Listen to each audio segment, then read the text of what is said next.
I was 18 years old when I got married. I belonged to a very conservative family, a Baloch family, where good daughters never say no to their parents.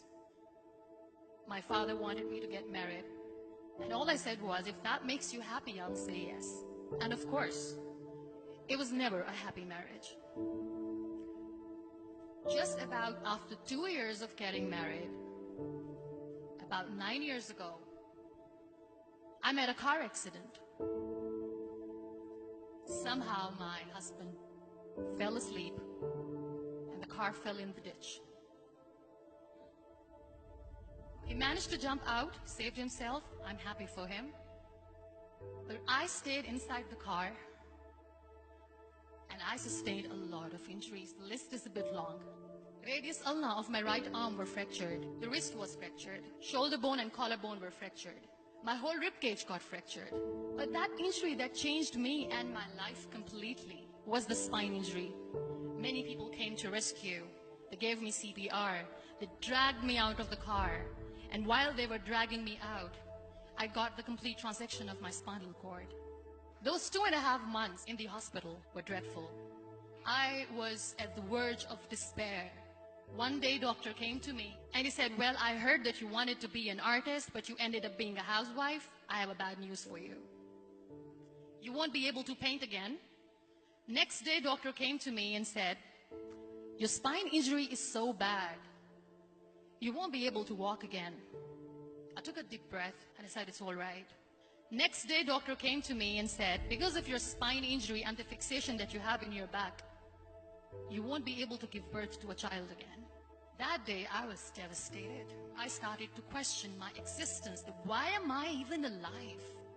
So what kept me going was, one day I asked my brothers, I know I have a deformed hand, but I'm tired of looking at these white walls in the hospital and wearing these white scrubs. Bring me some colors, bring me some small canvas. I want to paint.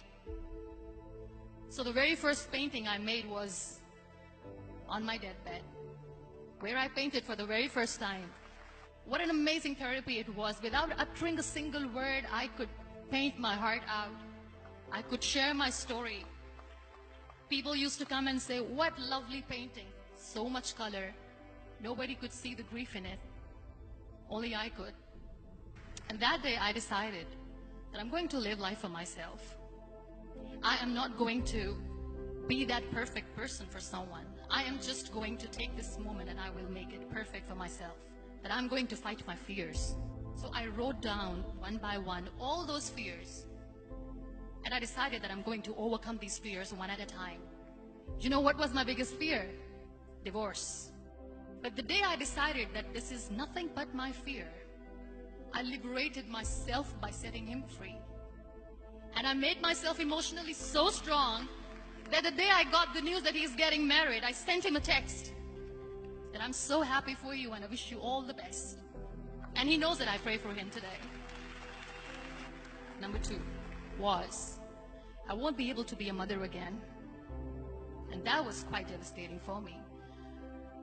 But then I realized there are so many children in the world, all they want is acceptance. So there is no point of crying, just go and adopt one. And that's what I did.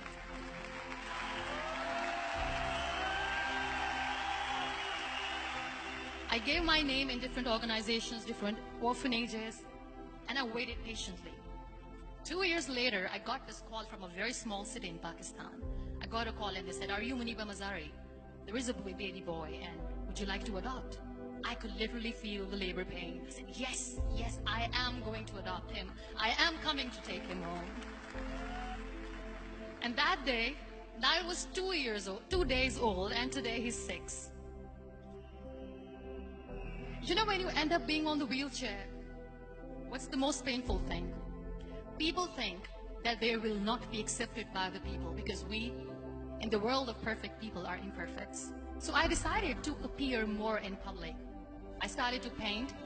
I have done a lot of modeling campaigns. I decided that I'm going to join the national TV of Pakistan as an anchor person. I became the National Goodwill Ambassador for UN Women Pakistan, and now I speak for the rights of women, children. I was featured in BBC 100 Women for 2015. I'm one of the Forbes 30 under 30 for 2016. So when you accept yourself the way you are, the world recognizes you. It all starts from within. We have this amazing fantasy about life. This is how things should work. This is my plan. It should go as per my plan. If that doesn't happen, we give up. I never wanted to be on the wheelchair. Never thought of being on the wheelchair. This life is a test and a trial, and tests are never supposed to be easy. So when you're expecting ease from life, and life gives you lemons, then you make the lemonade, and then do not blame life for that. It is okay to be scared. It is okay to cry. Everything is okay, but giving up should not be an option. They always say that failure is not an option. Failure should be an option, because when you fail, you get up, and then you fail, and then you get up, and that keeps you going. Embrace each and every breath that you are taking. Celebrate your life. Live it. Don't die before your death. Real happiness lies in gratitude. So be grateful, be alive, and live every moment.